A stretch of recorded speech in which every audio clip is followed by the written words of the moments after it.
el capacitor o los capacitores vienen dados o vienen representados por sistemas que tienen capacitancia, y capacitancia es la capacidad que tiene un sistema de almacenar carga, venciendo una diferencia de potencial. Como es una capacidad, es decir, es una propiedad, ¿cierto? La capacitancia que se da por la letra C siempre es positiva, siempre es positiva. Por eso nosotros siempre vemos que la capacitancia se obtiene a través de la expresión Q sobre delta B, pero este delta B está entre valor absoluto, entre barras, ¿ok? Entonces, si nosotros sabemos cuánta carga almacenó y cuánta diferencia potencial se venció para llenar ese capacitor, conocemos su capacitancia o su capacidad de almacenar carga. Entonces, en este punto, la mayoría de los estudiantes que están en el curso entiende que un capacitor, para formar un capacitor, existen tres geometrías usadas, ¿cierto? La primera geometría, que esto está en todos los videos que ustedes han visto, proporcionados por la escuela. La primera geometría es el sistema de placas paralelas. Se llama así porque son dos placas idénticas, o sea, tienen el mismo tamaño, la misma amplitud. Estas placas están separadas por una distancia d, y cuando estas placas, ¿cierto?, que son conductoras, placas conductoras, se cargan o se colocan en una diferencia de potencial o una fuente, que es lo mismo, ¿cierto?, que tiene aquí un valor. Lo que empieza a ocurrir acá en este sistema es que las cargas empiezan a fluir, ¿cierto? Específicamente los electrones fluyen y se va a cargar esta placa de aquí con signo negativo, y la otra placa, por ser conductora, se va a cargar con signo positivo. Y aquí lo que vamos nosotros a tener es un flujo de electrones. ¿Por qué un flujo de electrones? Porque los electrones son muchísimo menos masivos que los protones, así que antes se creía que la corriente estaba formada por protones, pero luego se demostró que la corriente realmente está formada por electrones. ¿Cuál es la característica principal que tienen estos capacitores? La característica principal es que tienen la misma o almacenan la misma carga. ¿Eso qué quiere decir? Quiere decir que el capacitor o el conductor que se conectó al voltaje negativo almacena carga menos Q, y el capacitor que se conectó a la placa positiva almacena carga más Q, ¿cierto? ¿Eso qué implica? ¿Qué quiere decir que eso suceda? Para los chicos que acaban de ingresar, ahí les acabo de colocar de nuevo el link del tablero. Significa que cuando estamos hablando de un capacitor, una de las características en este caso es que la geometría de las placas paralelas es tal que es igual, o sea, tienen la misma área, están separadas en una distancia de, almacenan menos Q y Q, lo que quiere decir que este capacitor tiene la capacidad de almacenar una carga Q, ¿cierto? Hay otro tipo de capacitores, ¿cierto? Con otras geometrías, hay dos geometrías más. Una de esas geometrías que nosotros mencionamos en los videos que les hemos proporcionado por la Escuela de Física, son los cilindros, o sea, se puede armar un sistema capacitor o se puede formar un capacitor si se colocan dos cilindros concéntricos.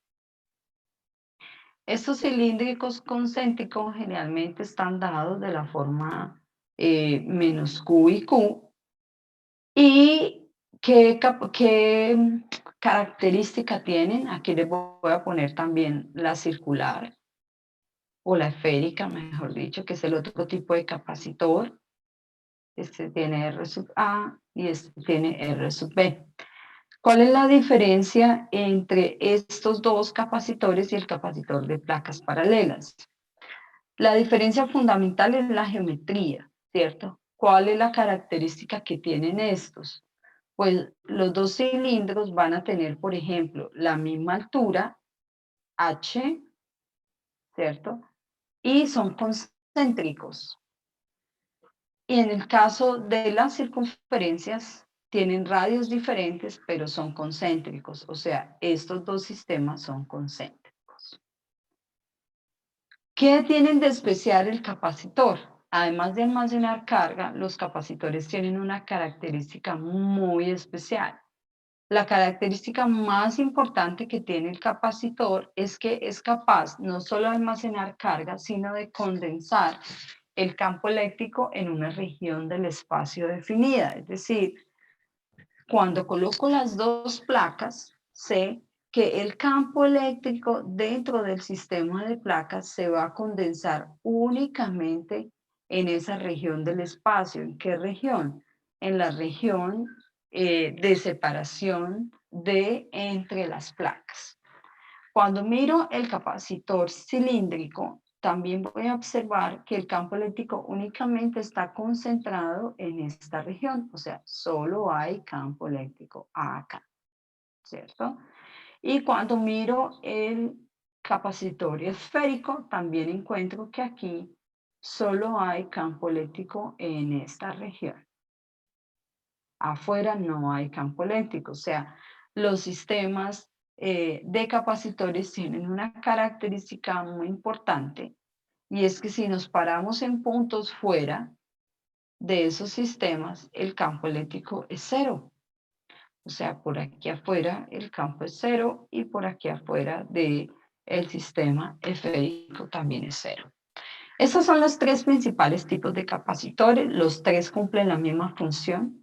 O sea, los tres lo que hacen es almacenar carga venciendo una diferencia de potencial. ¿Ok?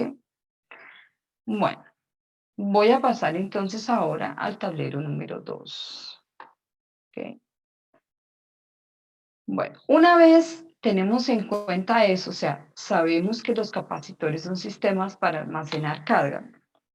Entonces, en muchas partes, se utilizan los capacitores o los condensadores en lo que se llaman circuitos eléctricos.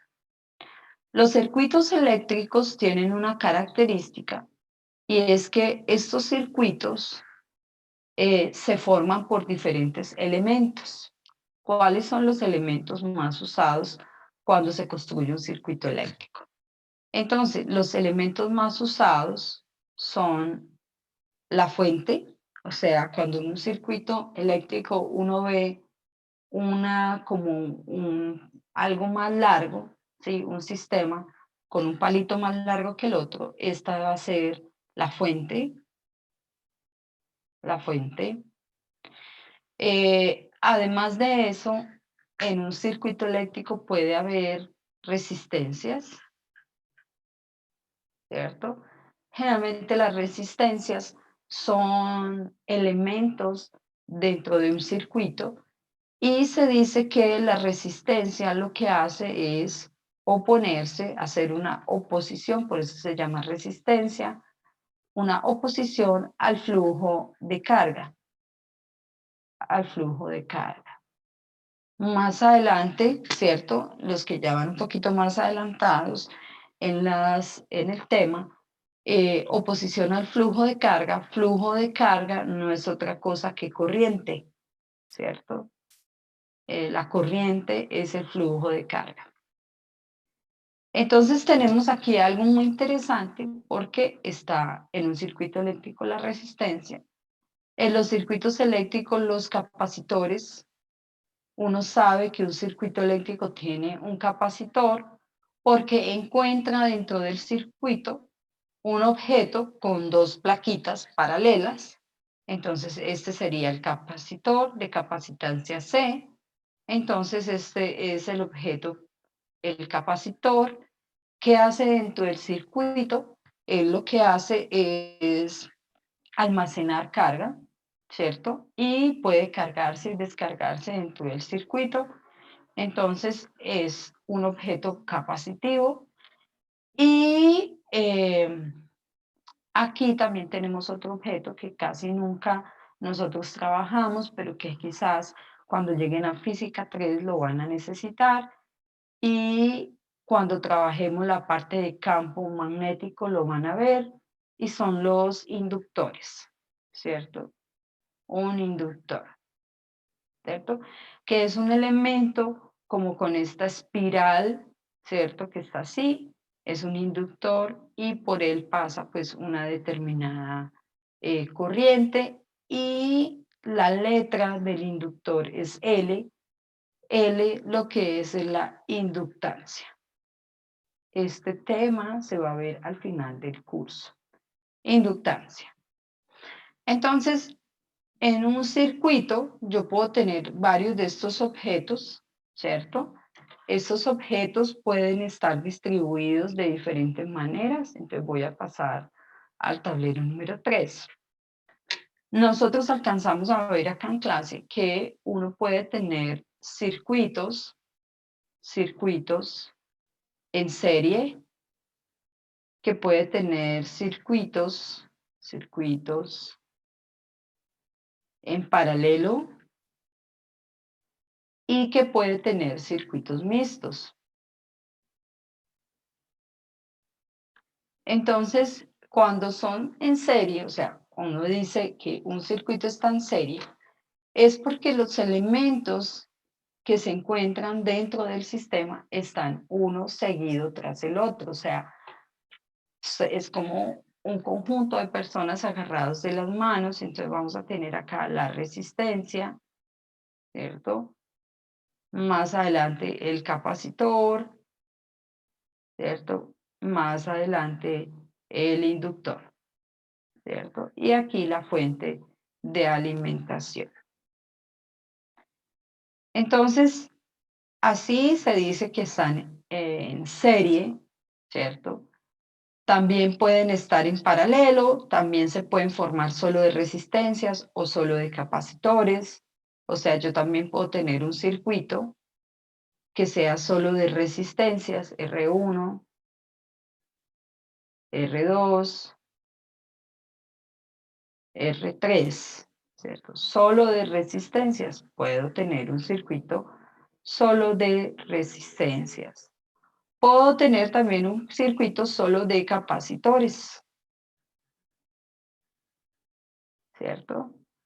Entonces aquí tengo mi circuito, perdón, solo de capacitores. Espérame un segundo.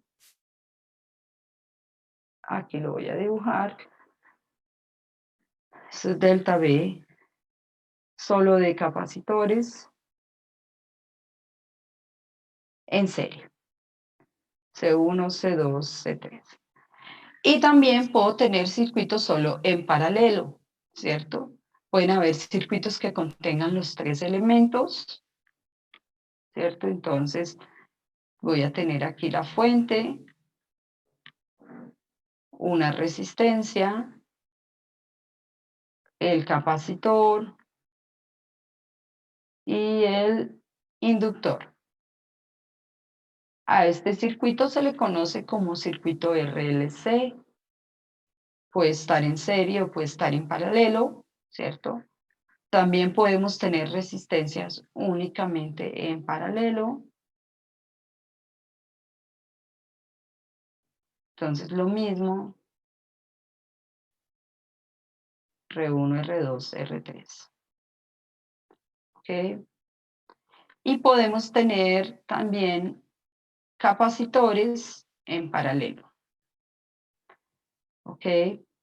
Entonces, vamos a colocar aquí los capacitores C1, C2 y C3. Y podemos tener también circuitos mixtos, ¿ok? Generalmente nuestro curso no abarca el circuito RLC, o sea, nosotros no vamos a trabajar el circuito RLC porque implica el conocimiento de física 3, o sea, esto se ve en física 3, ¿cierto? Pero nosotros sí podemos trabajar, perdón, circuitos mixtos de resistencias, o sea, para esto hay un ejemplo, y es que nosotros podemos tener la fuente,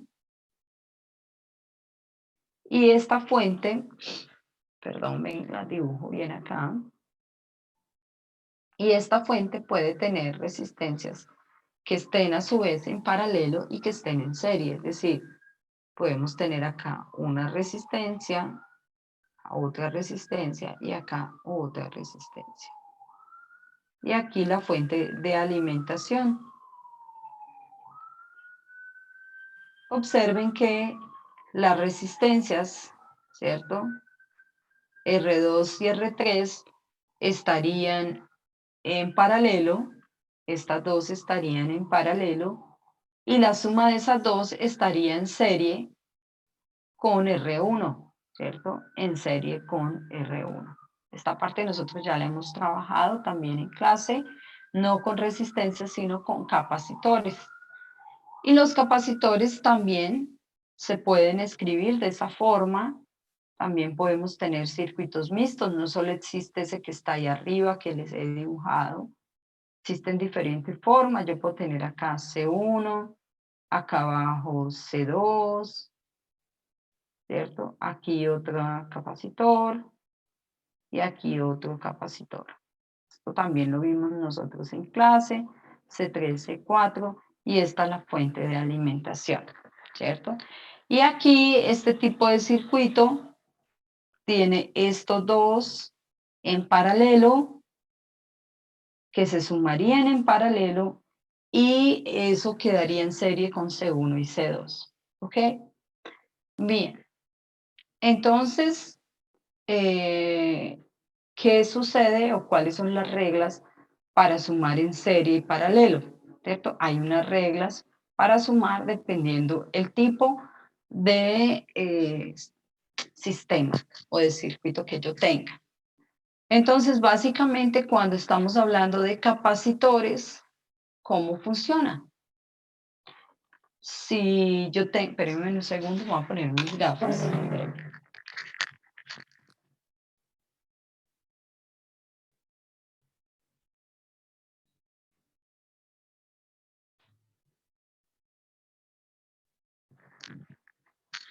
Ok, entonces, ¿qué pasa en los sistemas capacitores? Entonces, si yo tengo capacitores en serie, recuerden que este fue el tema que nosotros trabajamos la semana antes de salir de clase.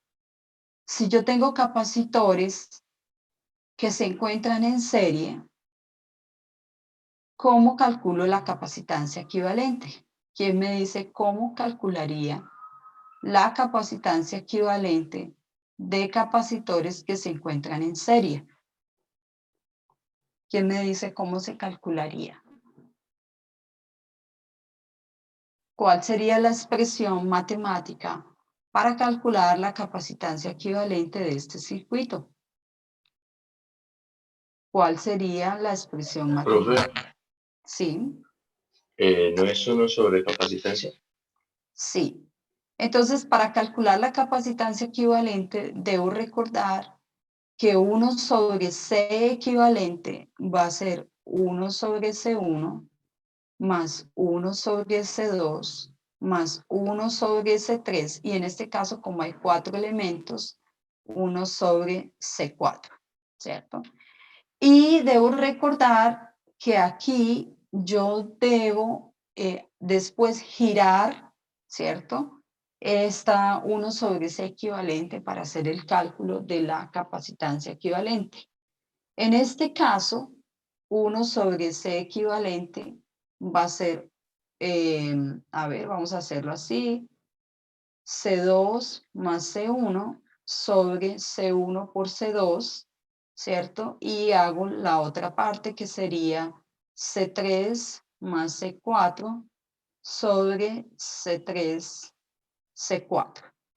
Y luego hago todo el proceso que sería C3 por C4, C2 más C1, más C1 por C2, C3 más C4 y abajo me va a quedar C1, C2, C3, C4. O sea que la capacitancia equivalente, que es el inverso de 1 sobre C equivalente, para este sistema va a ser C1, C2, C3, C4 sobre C3, C4, C2 más C1 más C1, C2, C3 más C4.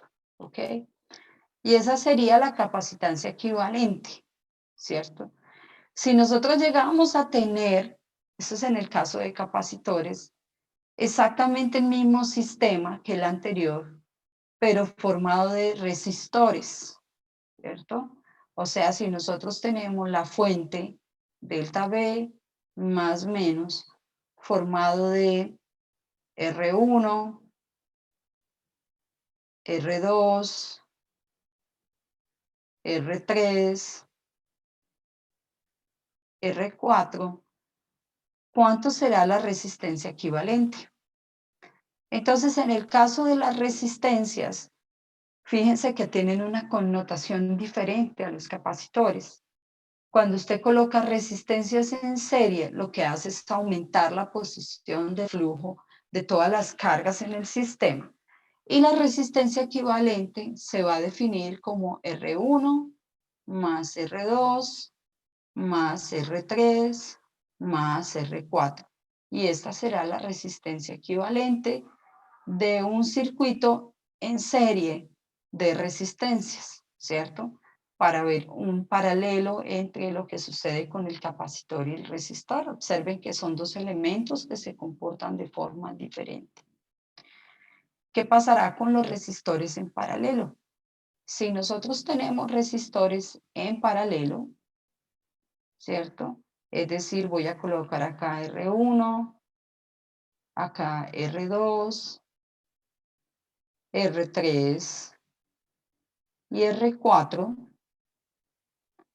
Lo que hace un circuito al construir varios resistores en paralelo es aplicar la misma diferencia de potencial. Entonces, cuando uno va y mira en los resistores en paralelo, si esta diferencia de potencial es V sub 0, cuando uno va y mira en los extremos de cada resistencia, se da cuenta que es delta V, se da cuenta que este también tiene delta V y se da cuenta que todas las resistencias dentro del sistema tienen la misma diferencia potencial.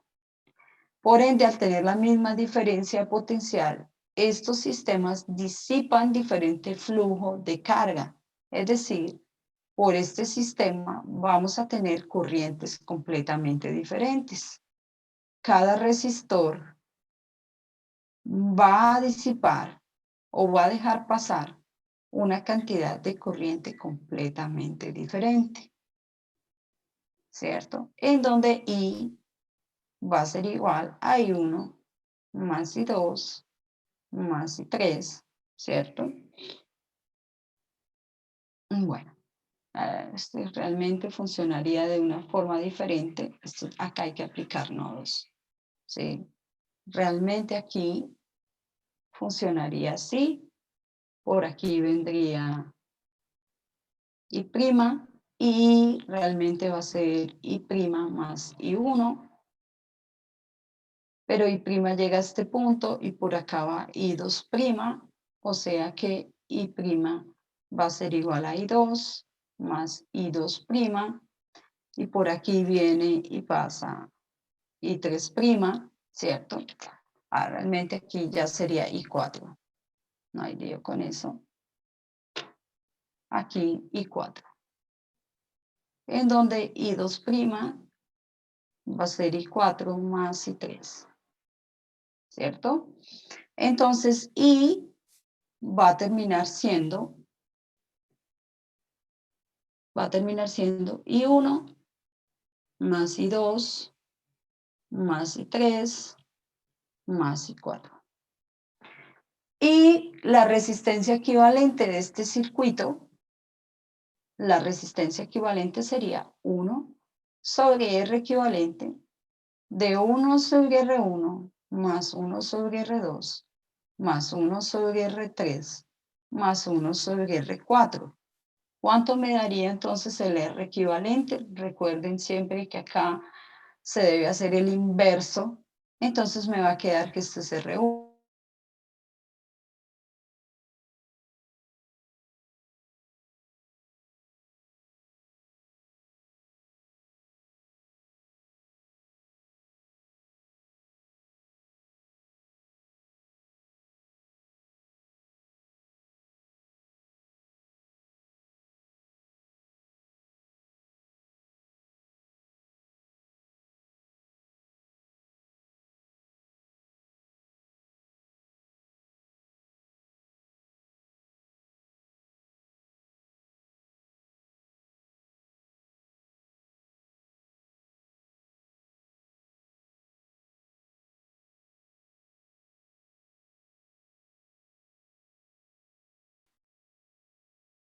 Que se compone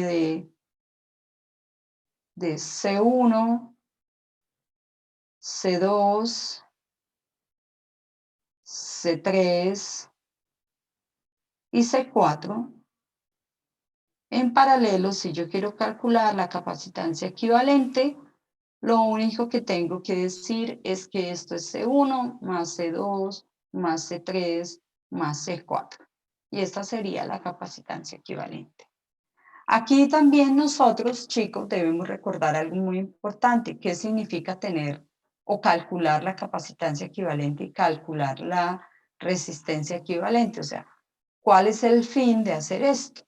Entonces nos paramos en el tablero número 6, por favor.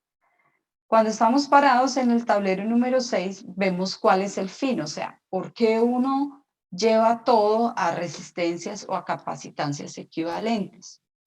Es decir, si yo tengo un único circuito de capacitores, ¿cierto? En el que estos capacitores estaban todos en serie, ¿cierto?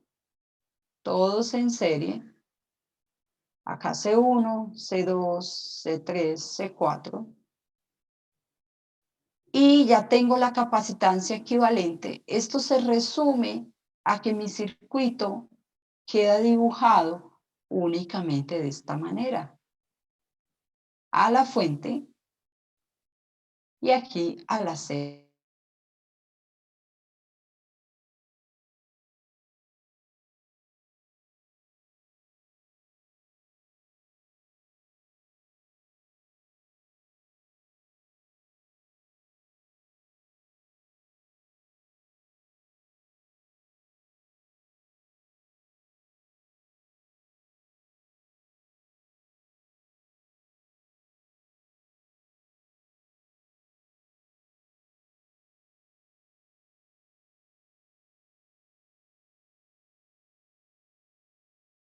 En que nosotros estemos trabajando en un sistema de capacitores en paralelo, como acabamos de trabajar, este sistema se puede llevar C1, C2, C3, C4 con una diferencia potencial aplicado.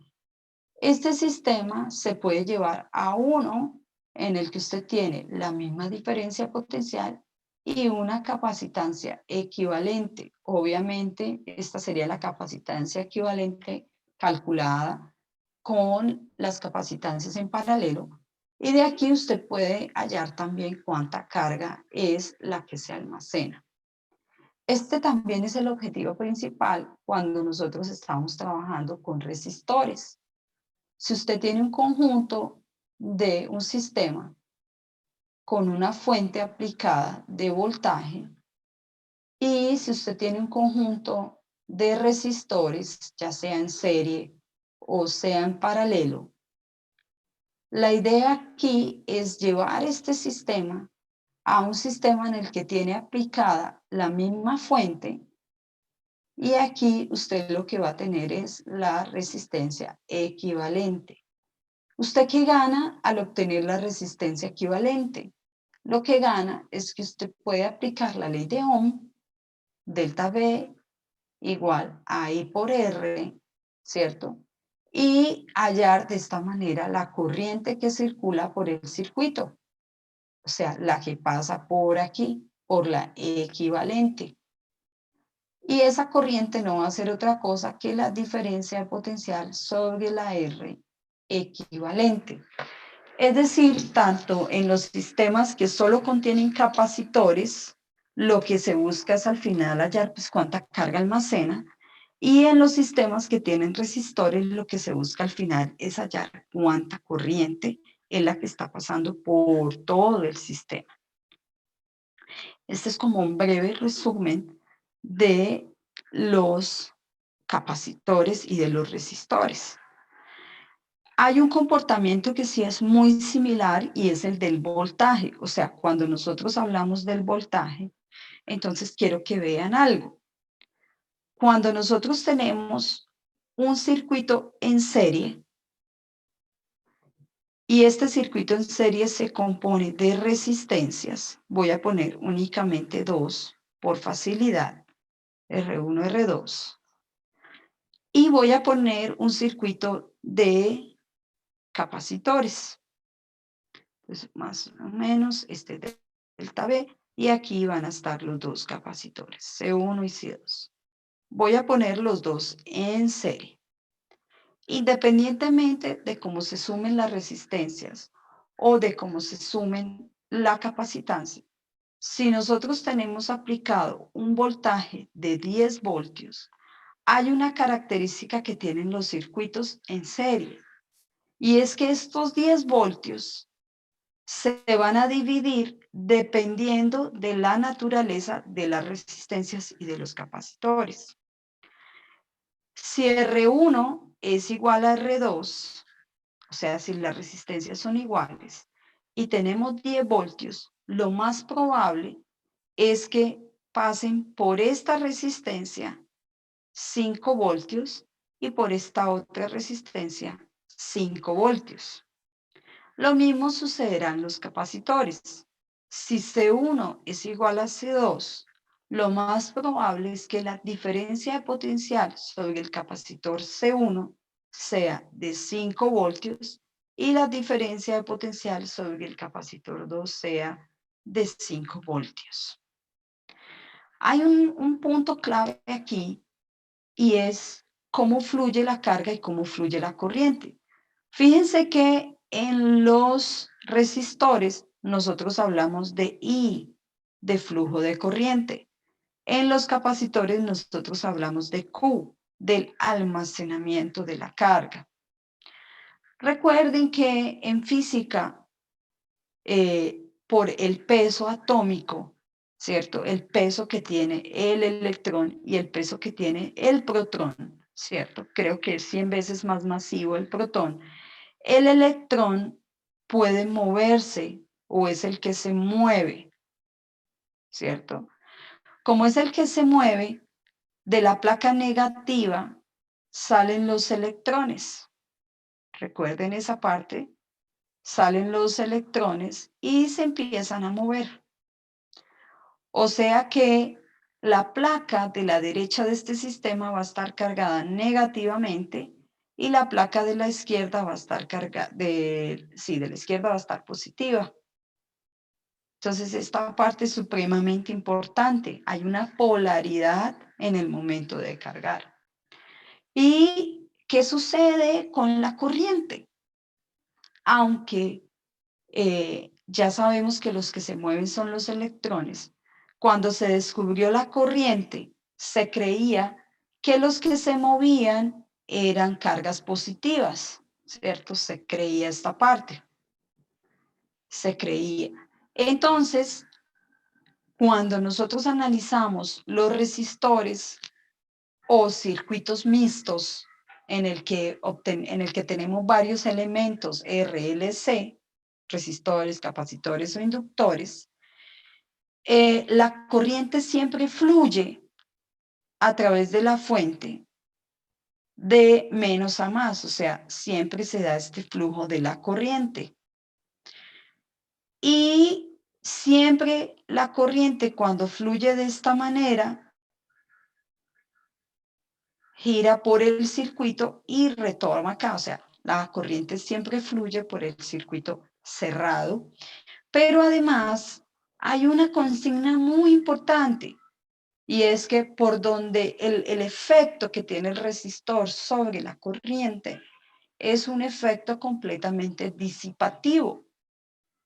Entonces, generalmente, si la fuente está de esta forma, ¿cierto? Por donde entra la corriente, se dice que la resistencia tiene signo negativo y por donde sale signo positivo. Entonces, de esta forma, uno generalmente, si la fuente está entregando una potencia, las dos resistencias están disipando una potencia. Son como cositas o tips que hay que tener en cuenta para cuando pasemos a trabajar a la parte de circuitos eléctricos. Bueno, aquí nos hace falta algo y es pasar a trabajar solo con capacitores e introducir los dieléctricos. Creo que esa parte también la alcanzamos a trabajar un poco. Mañana continuaremos con esa parte y haremos algunos ejercicios y luego pasaremos a trabajar con circuitos y corriente y ley de Ohm. ¿Sí? Profe, una pregunta. Sí. La corriente entonces siempre entra, o sea, cuando no tenemos los signos de la resistencia, pero sabemos Ujú. la corriente siempre va a entrar por el lado negativo y sale por el positivo. La corriente le pone una marca a la resistencia.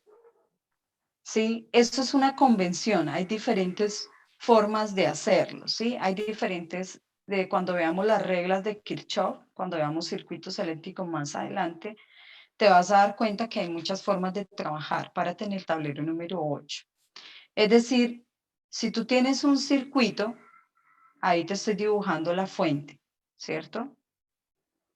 En física existe algo que se llama la ley de conservación de la energía, ¿sí? ¿Qué significa la ley de conservación de la energía? Significa que cuando usted tiene, por ejemplo, que es en lo que se basan las leyes de Kirchhoff, usted tiene un elemento que entrega. La fuente es el elemento que entrega. Y estos son los elementos que disipan, disipan, ¿cierto? Y por la conservación de la energía, si usted suma la energía entregada, ¿cierto? Más la energía disipada le debe dar 0 por la ley de conservación de la energía. Entonces, ¿qué sucede? Que la potencia que entrega este circuito, esta fuente, genera una corriente. Generalmente uno nunca le pone signos a las resistencias. Entonces, si a usted le ponen una corriente a través de una resistencia así, usted ya sabe que si la corriente va en esa dirección, entonces usted pone el menos acá y el más acá. ¿Esto qué quiere decir? ¿Qué quiere decir que usted ponga el menos ahí? Quiere decir por ese resistor es igual a menos I por R1. O sea, si usted no conociera aquí porque yo conozco la fuente y yo sé que en la fuente la corriente siempre fluye de menos a más. Entonces fácilmente le doy los signos a las resistencias. Pero si a ti, por ejemplo, te dieran un circuito, ¿cierto? En el que ya ha pasado, que en algunos exámenes, bueno, los de ahorita no, pero los de antes eran así, ¿cierto? Le daban, por ejemplo, este circuito que te estoy mostrando ahí, ¿cierto? Así. y le colocan al estudiante que viene una corriente así. Entonces usted inmediatamente dice, si la corriente está en ese sentido, yo sé que esto es menos más. Es decir, esta resistencia está generando una diferencia potencial que es igual a menos I por R1. ¿Por qué te digo que obedece la ley de conservación de la energía? Porque si suman los voltajes, que es lo que vamos a hacer después, que fue lo que hizo Kirchhoff, si usted suma los voltajes del circuito, en este caso solo hay 3 elementos. ¿Cuántos elementos? Son la fuente, porque la corriente va de menos a más, la fuente entrega un voltaje positivo, esto es una convención de signos. Si la corriente atravesara la fuente de más a menos, el voltaje sería negativo. Esto es una convención de signos, ¿sí? Convención.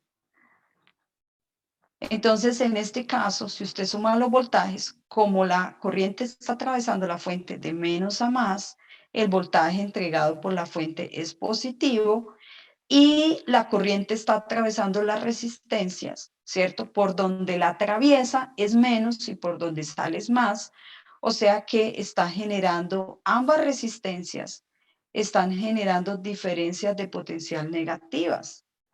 Es decir, el voltaje entregado pues va a ser igual a delta V1 más delta de V2, ¿cierto? Por eso ahorita yo les decía que si R1 era igual a R2, lo que ocurre es que el voltaje total entregado simplemente se divide entre las dos resistencias. Esta convención de signos por ahora no importa, o sea, cuando tú tienes solo resistencias en serie o en paralelo, esta convención de signos no es importante. Va a ser importante cuando estemos trabajando las mallas o las leyes de Kirchhoff, ¿ok? Pero les voy adelantando los signos para que nos vayamos familiarizando y cuando lleguemos a las leyes de Kirchhoff, pues sea más sencillo, más fácil introducirlo, ¿ok?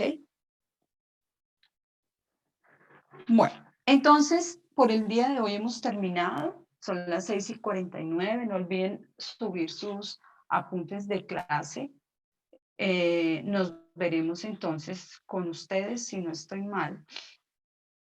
Nosotros tenemos clase el día miércoles. Entonces, el día miércoles vamos a trabajar lo que son capacitores con dieléctricos para finalizar esa parte y cómo introducir la parte de serie paralelo en los capacitores con dieléctricos. Y el día viernes avanzaremos hacia las leyes hacia la ley de Ohm, perdón. Antes de avanzar hacia Kirchhoff, avanzaremos hacia la ley de Ohm y corriente eléctrica. Un buen día para todos, chicos. Un abrazo, que tengan una buena semana. Profe, qué pena. Gracias, profe. Bueno, a Profe, una ustedes. pregunta. Dime. Es que el sábado Moodle no funcionaba y pues muchos no Sí, pudimos eso hacer vi. Yo lo. las abro ahorita a las 8 de la mañana, las abro, ¿sí? Vale, profe, muchas Listo. gracias. No, no te afanes, ok. Yo abro las que estaban para el sábado otra vez. ¿Y a Bueno, las 8 hasta qué horas? hasta mañana en la noche. Listo, profe, gracias. Profe, Bueno, gracias. a ustedes, bueno, que estén muy bien. Lindo día.